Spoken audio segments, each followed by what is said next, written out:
Hai teman-teman pejuang CPNS, terutama teman-teman yang mengambil formasi kesehatan, kembali lagi di SS Channel.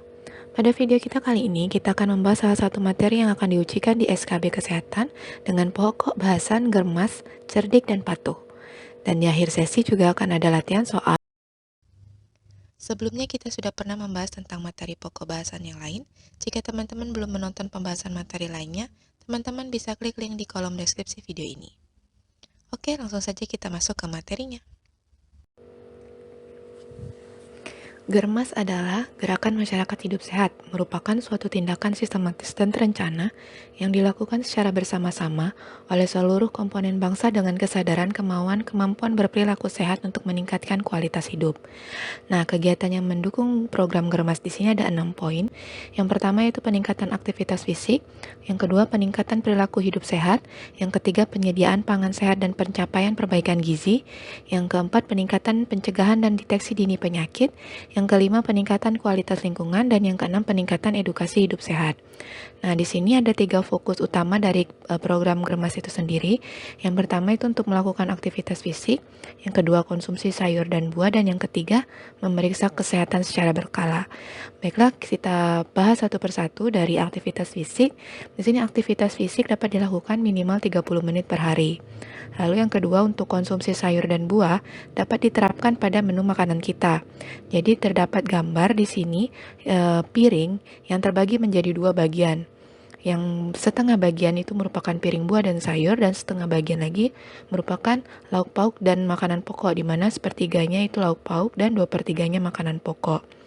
Lalu jumlah dari buah dan sayur yang disarankan setiap harinya yaitu 300 sampai 400 gram untuk anak balita dan anak usia sekolah, lalu 400 sampai 600 gram untuk remaja dan orang dewasa. Lalu memeriksa kesehatan secara berkala. Tujuannya adalah untuk mendorong masyarakat mengenali faktor resiko penyakit tidak menular. Yang kedua, mendorong penemuan faktor resiko fisiologis yang berpotensi penyakit tidak menular.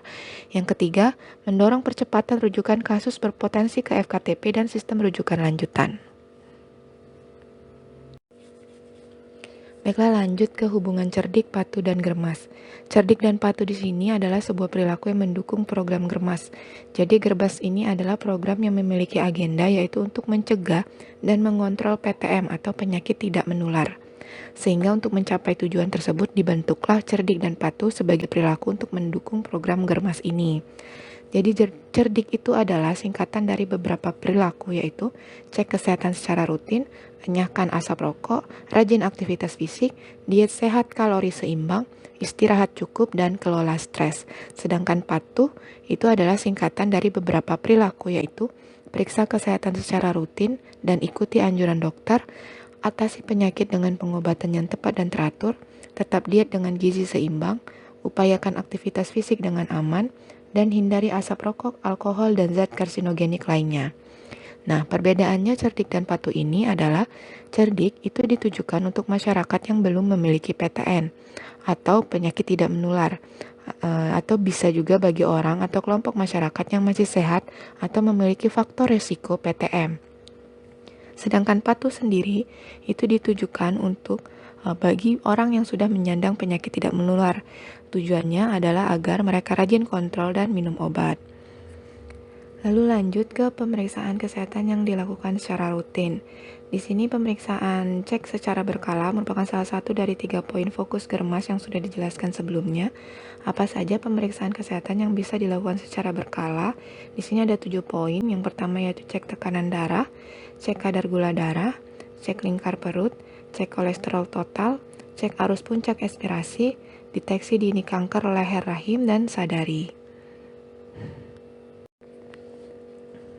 Lalu lanjut kita bahas satu persatu. Di sini yang pertama cek tekanan darah. Jadi tekanan darah itu penting untuk diketahui karena merupakan salah satu solusi untuk deteksi dini resiko penyakit hipertensi, stroke, dan penyakit jantung. Nilai normal dari tekanan darah itu adalah jika di bawah 140 sampai 90 mm Hg. Lalu yang kedua cek gula darah. Cek gula darah ini menunjukkan kadar glukosa di dalam darah. Jadi fungsinya untuk membantu mendeteksi masalah diabetes. Hasil nilai normalnya jika kadar gula dalam darah itu kurang dari 100. Yang ketiga cek lingkar perut. Jadi lingkar perut itu jika berlebihan akan memicu masalah kesehatan yang serius, seperti serangan jantung, stroke, dan diabetes. Di sini ada batas aman dari lingkar perut, yaitu untuk pria sebesar 90 cm dan wanita 80 cm. Yang keempat, cek kolesterol total. Jadi kolesterol total di sini ada LDL, HDL, dan trigliserida. LDL disebut di sini kolesterol buruk, HDL kolesterol baik, dan trigliserida itu adalah lemak yang dibawa dalam darah yang berasal dari makanan yang kita makan.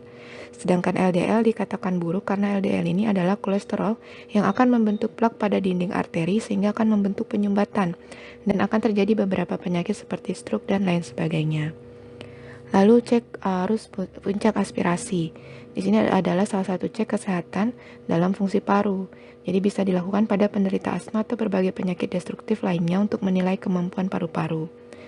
Lalu keenam, deteksi dini kanker leher rahim. Jadi cara yang paling umum untuk mendeteksi dini kanker leher rahim adalah dengan melakukan tes pap smear atau tes IVA. Tes pap smear di sini sebaiknya dilakukan dalam keadaan tidak haid atau hamil. Dan untuk hasil terbaik dilakukan tidak melakukan hubungan intim terlebih dahulu minimal 3 hari sebelum pemeriksaan.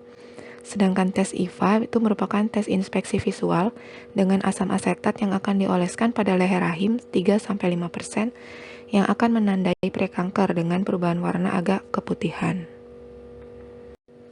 Lalu lanjut yang ketujuh yaitu sadari, yaitu periksa payudara sendiri. Periksa payudara sendiri ini bisa dilakukan pada perempuan sejak usia 20 tahun. Karena dengan melakukan pemeriksaan dini, kanker payudara bisa dicegah dari resiko yang lebih tinggi. Akan lebih mudah jika dilakukan pemeriksaan payudara sendiri sehabis mandi. Di sini ada langkah-langkah pemeriksaan payudara sendiri, bisa teman-teman baca. Sampai di sini dulu pembahasan materi ketak kali ini. Sekarang teman-teman bisa latihan soal. Selamat mengerjakan dan tetap semangat.